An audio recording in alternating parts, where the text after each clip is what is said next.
Hello and welcome to episode 77 of the Movie Bros podcast. As always, we are your hosts with the most. We are Duncan and Hayden. I'm Duncan, he's Hayden, if that makes any kind of sense. Hello, hello. It's the same intro we do every week. Welcome back, everyone. If you are not a recurring listener, if this is your first time, this is a weekly podcast of two brothers who two brothers who watch a movie, then talk about it for 30 40 minutes or so. We cover all genres, all eras of movies, but if you have any suggestions, obviously reach out via Spotify comments, YouTube comments, or Instagram direct messages. But Hayden, what are we talking about this week? Well, this week we are finally getting to Upgrade. If you've been listening to some of our other episodes, we have been mentioning this movie now for maybe 2 months, maybe more. It's been a while. We keep having schedule changes and other things come up, but we are finally reviewing Upgrade. So this is released in 2018. This is written and directed by Leigh Whannell, a name that I know from primarily horror movies, but um, I don't know if there's anything else you would have seen Duncan by him, but he's done things like co-create, write, and direct some of the Saw films, a couple of the Insidious movies. I think he helped with some of the Conjuring stuff as well. He usually has a creative partner named James Wan, who you might recognize more name-wise. But obviously this was done without him.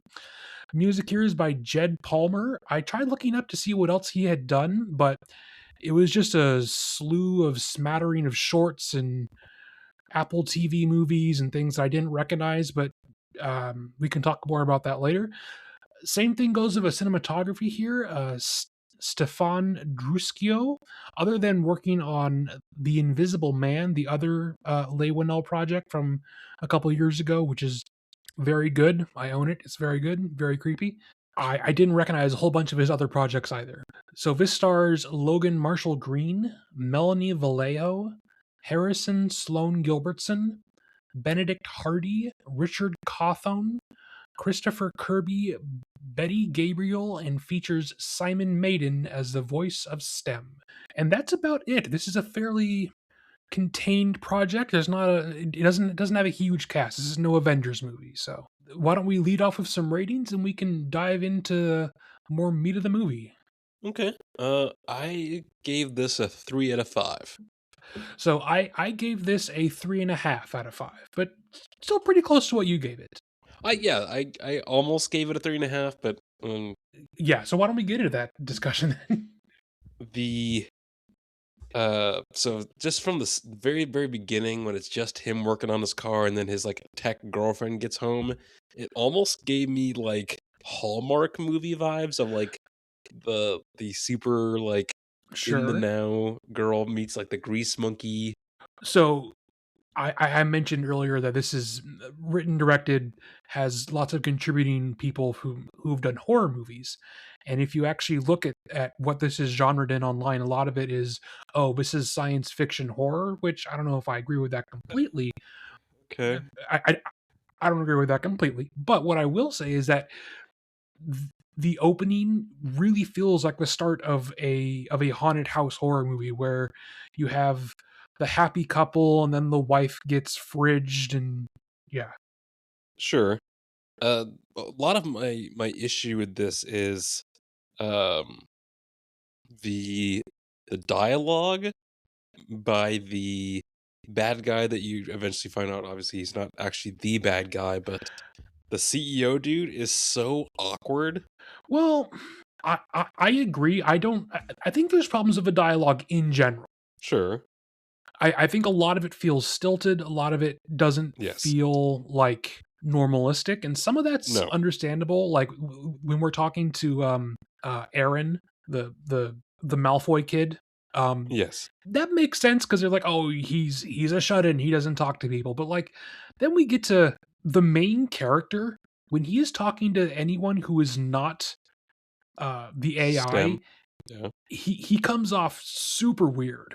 I think my main issue with this is that it introduces a bunch of interesting concepts, but it speeds through this in like under 90 minutes, I think. Like this to me feels like a storyline which should be like two HBO show episodes where we get to explore all these different ideas and concepts and you know, okay, so what is the cult of the upgraded that's briefly mentioned in one line towards the end?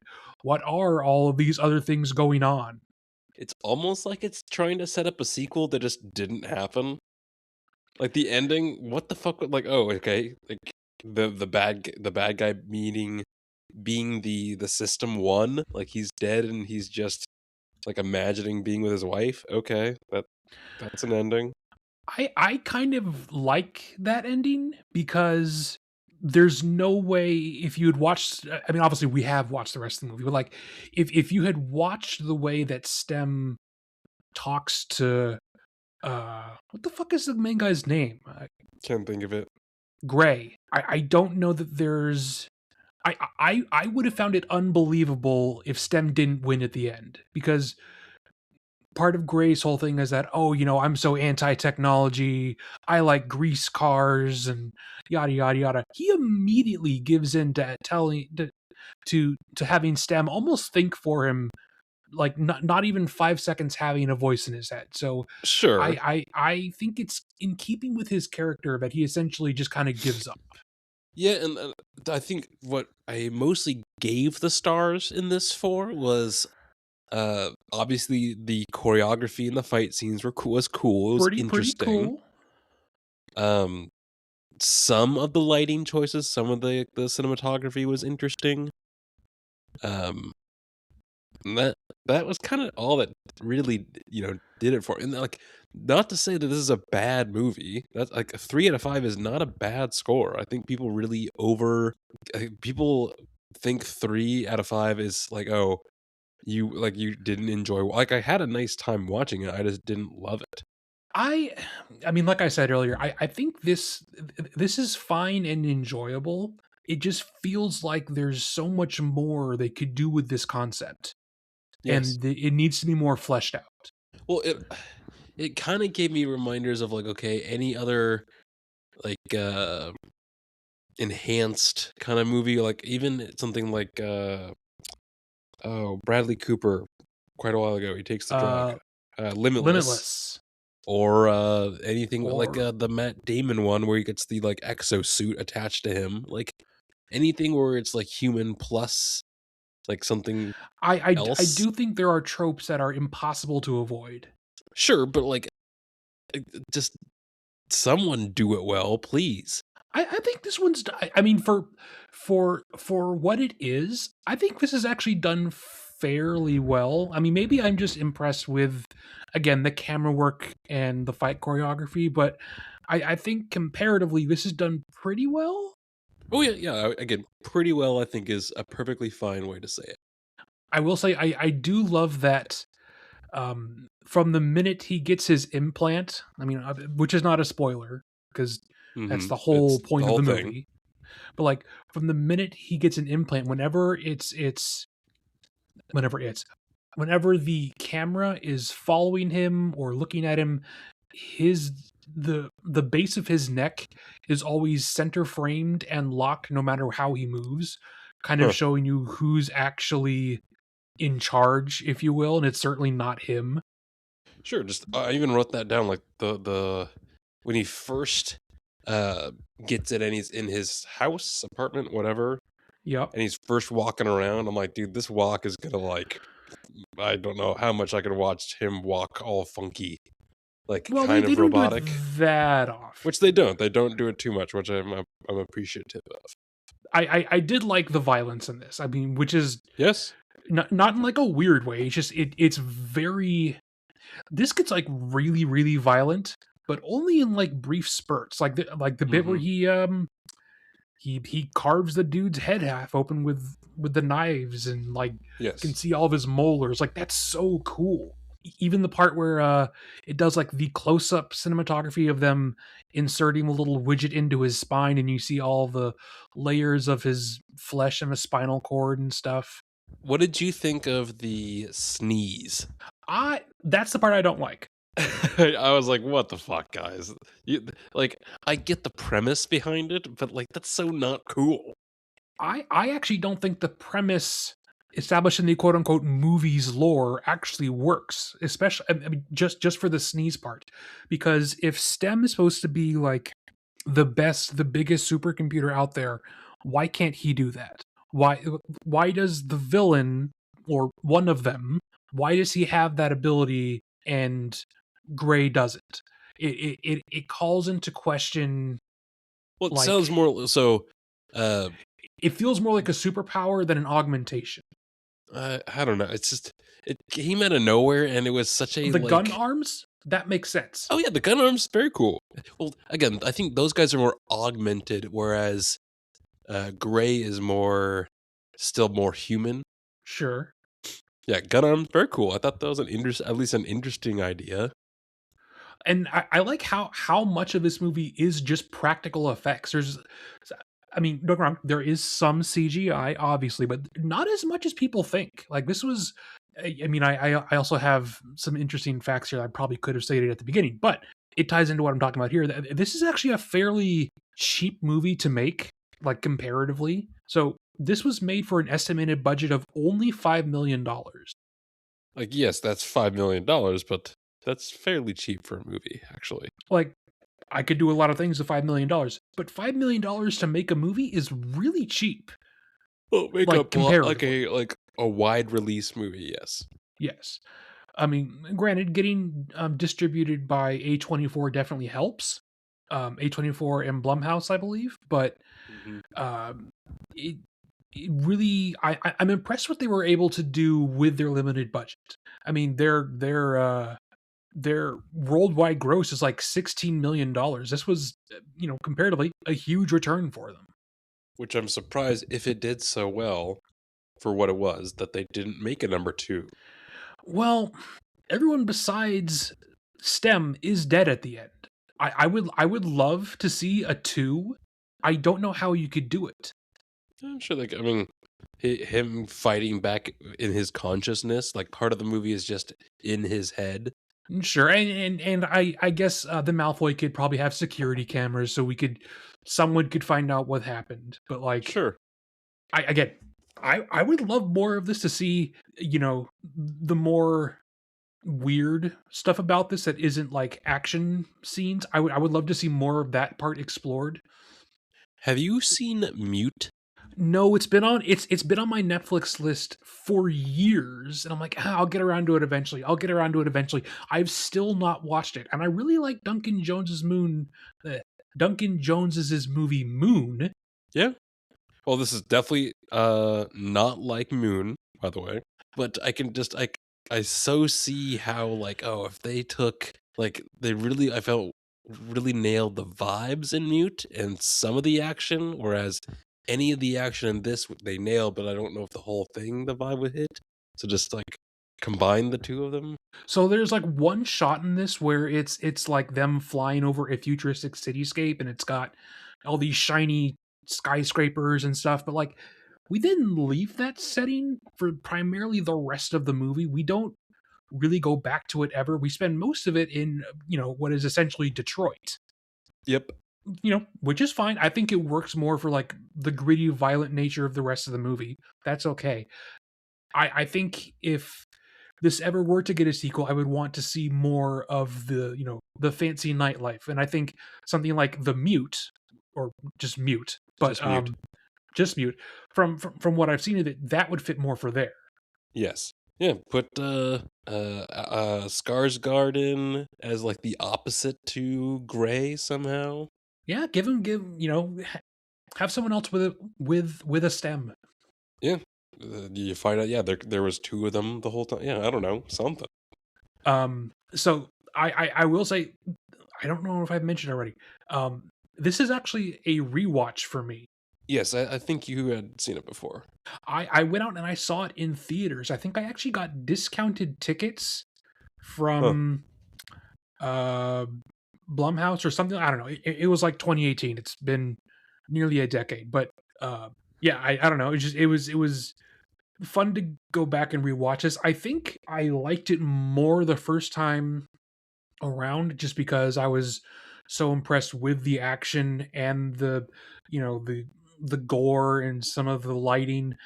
This time around, watching it, knowing we'd be talking about its pros and cons, I do see that the story is kind of thin and leaves a lot open. Uh-huh.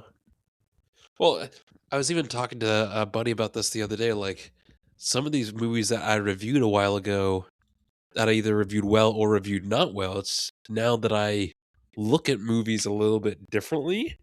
Yeah, uh, ratings change because, well, I'm like, oh, Yeah, I'm seeing sure. a lot of things that I didn't see, or I'm seeing the lack of things that I used to not see, that kind of thing. So it happens. Sure, that makes sense. If someone watched this and liked this, what would you recommend? That's a hard question, actually.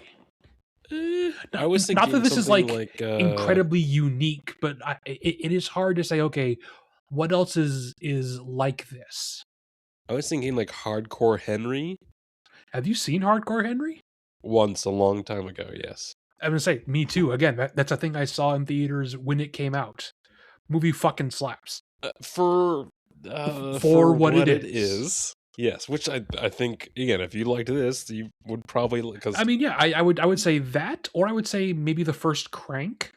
I don't know if I've ever seen the one with Jason Statham. Right, There are unfortunately a trilogy of them, two. and I think they there's get two. progressively worse. I think the first one is the one that does the formula the best, but it's got that same like crazy energy and wild, violent action sequences. If that's what you're in for, Okay. I think if you want something more science fiction, though, um, I don't know. I mean, I almost want to say Ex Machina, but that's way too heady. Yeah, that's too heady. No, you need something else. Let me think. Yeah, I can't think of anything, to be honest. There was a show called Altered Carbon. I think it's on Oh, Netflix. with Anthony Mackie. Well, there's two seasons, and each season is like they're technically connected, but like it's with different actors. Because yeah, Anthony Mackie does one season, and I think it's a someone else. Sarsgaard. I let me look it up because I don't. I think it's. Of course, I I can't mean, look to it be up fair, on there's also Netflix. like 9 different Sarsgaards. The chance of Oh no, it's the guy from what's his Joel Kinnaman oh, okay. The guy from Logan and that Unfortunate Predator movie. or from Suicide Squad or from House of Yep. Cards. Yes. Yeah, I think that's actually a pretty good choice. I only watched the one season of it, but it definitely was like sort of like Blade Runner, sort of Mm-hmm. some other different stuff mixed in. It was very cool. I didn't love all the sex in it though, so Yeah. Well. Yeah. yeah. Okay. I don't think this really buckets. I'll be honest. Not in like a clear, easy way. Well, there's a weird lack of like, Things, yeah, which is okay. there's a weird amount of like no props in this where essentially Well, he uh is the prop. I was Yeah. just say, yeah, gray is the prop. That's what I was gonna say. Literally. Yeah. I would you recommend this to people? I mean, I'd probably be pretty upfront with like, hey, if you want some like cool action, and there's gonna be some gore or blood, and like you'll have a good time, but you might not be like a great movie. I don't know. Yeah, I would say that like I would recommend it to people, but I would also say that it doesn't get gory all that often, but when it does, it really does. So keep that in mind. Yeah. And I feel like this is the thing that you put on when you're like, I don't know, 16 or 17. You're having like a bunch of guys over, like for a sleepover or No, something. I don't know. You know what I mean? I would go for something a little bit dumber. I mean, You honestly, I can't would go see. for something like Crank. I guess I'm just thinking of like him like slicing through that guy's face and like all the dudes being like, "Hell yeah, brother!" Sure, but like that, there's not enough of those for it to be like a hell yeah brother movie. Yeah, it's not nonstop. Yeah, see, that's why like Hardcore Henry might be the better choice for that. Sure. I mean, if anything, it just kind of makes you want to rewatch Hardcore Henry. It really just feels like you're watching a first person shooter game or something. yeah. Yeah. Well, I didn't have a ton to say about this Me neither, because the and movie that's there's not a okay. lot to talk about. It's like it's pretty straightforward of what's going on. I think a lot of the cinematography really feels slightly horror movie-ish, especially in the beginning. Sure. Well, the Um, bits where they're walking up and down those stairs to get to that guy's place, either when he's with his wife or when he comes back alone with the gun. oh Yeah, yeah, that's definitely some horror vibes. there's some really nice color work going on here, especially with red showing up and Red, lots of just neon fucking red blues. everywhere. Yeah. So I don't know. I mean, there are certainly There are things to there are enjoy pros. here, but wouldn't say it's anything like hugely special. No. And then again, Was like this? three and a half is perfectly fine. Oh yeah, I mean it's. I was watching a reel of a podcast that I'd never seen before, so maybe I'm missing context for the conversation I saw. But it was talking about how um, people have lost the context for what something just being good is. Hmm. I mean, it was talking about video games specifically, looking back at the past year of things like, Expedition 33 and Silk Song and all these other things. Like, not everything needs to be a genre-defining, amazing hit. Sometimes something can just be good. There's nothing wrong with that. Hmm. It's unrealistic to expect everything to be, some kind of revelation. So I think it probably applies to movies too. Sure. I mean, looking back at last year, like we did last week on our recap, like not every movie is going to be Sinners or One Battle After Another or something like that where one of Yeah, us or something like really loved it. Like there might be some like again, I thought Superman was fine. yeah, Fantastic but Four was fine. yeah, that's a good example. Fantastic Four was fine. Yeah. Could have been better, but it was okay. Weapons was good. I don't think it was amazing, but I think it was good. Yeah, that's true. All right, we're not going to need to rehash the whole thing that we just did, but Well, anything what else have to you add? seen? What have I Okay. seen? Let's see. Well, since we just kind of recorded Knives Out only a few days ago, I feel I was like gonna say I literally have only had time to watch one other movie. let's see. I don't remember what I last talked about. Although I know you've watched a movie that I have not seen in probably 15 years, but I know that I loved it. Okay. It's about time travel, and it's Oh, dude, completely Primer was confusing. oh my. So, okay, Primer. Isn't it so good? Hold on. So, um my one of my buddies and I who I've known this guy for like I don't know, like 8 or 9 years. Uh and probably like 6 or 7 we started watching movies together every once in a while. He's like, "Oh, dude, you got to watch Primer. You got to watch Primer." And I've had Primer on my watch list for like 6 or 7 years. I've just never gotten around to it. And I just said, fuck it. So I texted him. It's like, "Hey, tomorrow, let's watch Primer." So we sit down and he's like, "Okay, it's good that if you know nothing going into this Yeah. and know that after you watch this, you will not fully understand the movie and that's okay." I'm like, "Okay." We watched the movie and I'm like, "You are absolutely right. I fully don't know what's going on." Uh and then even like he showed me like here's a diagram of like the time Right? dude, That's fucking nuts. it's so if people don't know it, it's a time travel movie, but there is no like that is the only thing that is going on in the movie. You don't see the actual like sci-fi of like someone traveling through time. However, it's literally just like Here's what a it's practical so look heady, it's so at talk heavy. yeah. Like Well, and the way it's written, if I remember correctly, everyone talks over each other all the time. It doesn't feel like yes, you're watching someone have like quote unquote movie conversations. It no, feels like you're watching someone have conversations. I mean, don't get me wrong, I love that movie, but also I love it because I know I don't understand it. That's how I correct. know it's fucking good. Like it is. I mean, I saw something And completely unconnected to us talking about this. I saw it mentioned in my Instagram feed, being like, okay, this is Interstellar with no hand holding, with no exposition.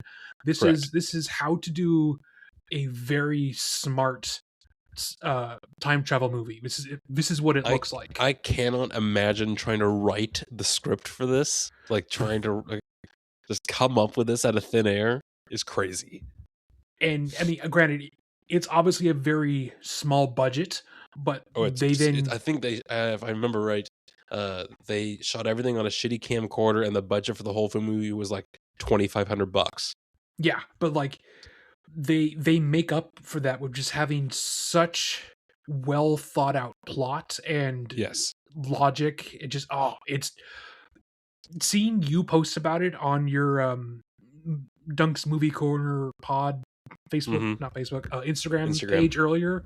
It's like, oh, I remember that. I should watch that again because I'm like, that was fucking great.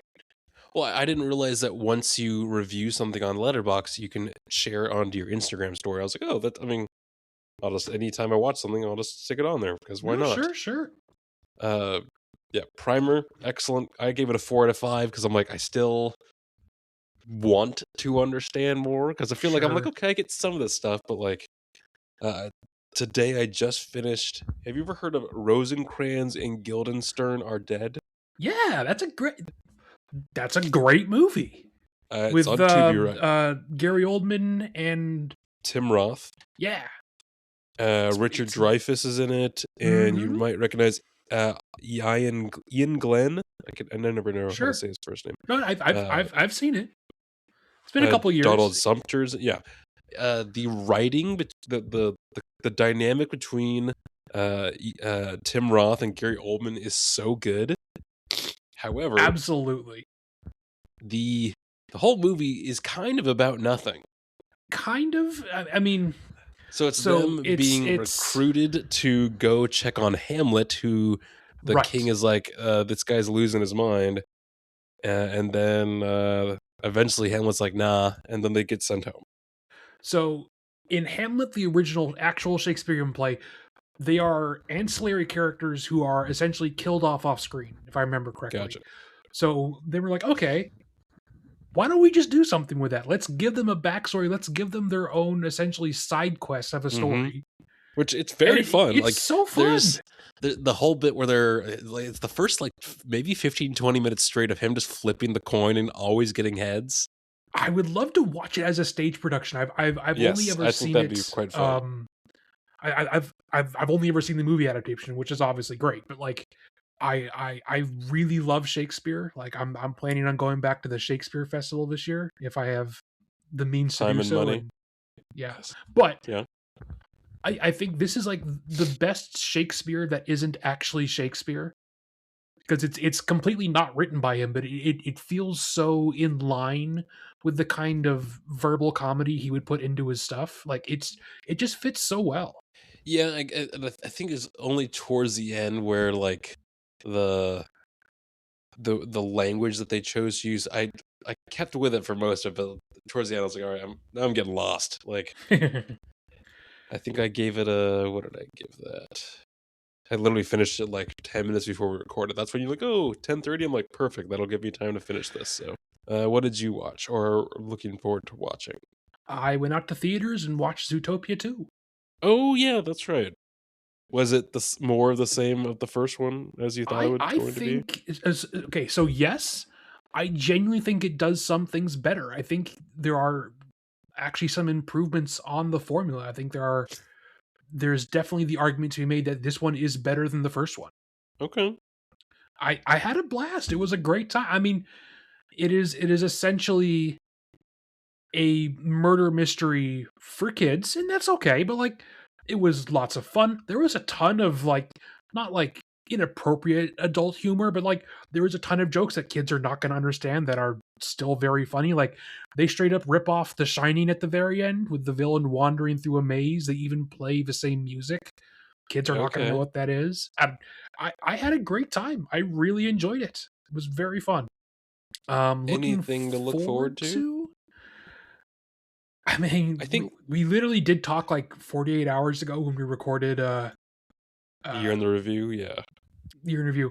But I did see some commercials with Zootopia 2, and the state of animation is Rough. questionable. Like there are some things which I think will be fine, which Yep. like Super Mario Bros. 2 or Super Mario Galaxy.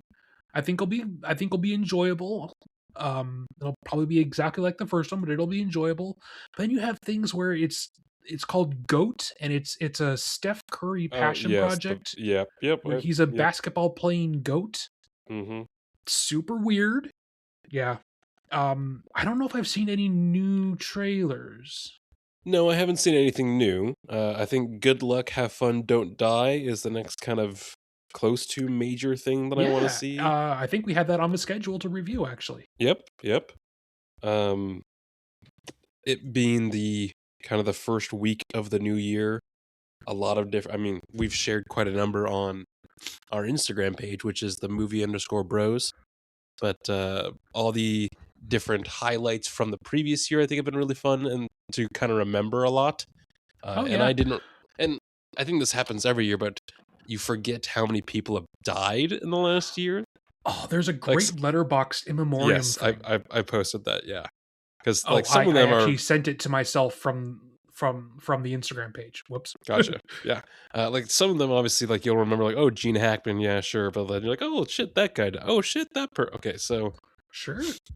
yeah, And then something else I also sent me is that there is a pirate movie called The Bluff that stars Carl Urban and Nick Jonas's wife, what which is supposed to be R-rated. And I'm looking. I like pirates a lot just as a genre, and it's been too long since something that hasn't been Captain Jack Sparrow branded has come out. So huh. I'm interested in just more pirates content. In the late 19th century Caribbean, a former female pirate must protect her family when her past catches up with her. The director has not. This is the closest thing to a like It is a mainstream first movie. project for him, so that's always a little bit iffy. But Okay, I'm willing to take a chance. eh, I sure, might why be not? alone in that, and that's okay. Okay, so next week, not the Transformers, as in Shia LaBeouf, Linkin Park. Which I mean, those movies are honestly like, the first couple are great, and maybe we'll watch those and talk about those eventually. But I think they are uh, perfectly fine action movies, and they don't. I like that at least when they first started, they're not trying to be anything else. yes. See, those are the kind of movies, especially as like a 12 or 13-year-old kid, you're like, heck yeah, man. Because you Yeah, couldn't say hell yet. explosions, giant robots, Megan Fox. Yeah. Hell yeah. Yeah, it's sick. 1986, I believe, is the release of the one that we're gonna be watching. This is animated. This is like the original movie that they made for Transformers. Uh, Something I I've know seen. I don't think nothing Duncan about it, has. but Uh, except for, yeah. Okay, well that's next week, available through Amazon Prime. We're both going to be renting it, but I'm sure it's available through other streaming platforms that we don't have. Um, Join us for that next week, and thanks for listening to talk about Upgrade. Again, if you have any suggestions, comments, complaints, concerns, let us know either in our Instagram comments, or I think Spotify also has comments. Remember to like, favorite, subscribe, and we will see you guys next time.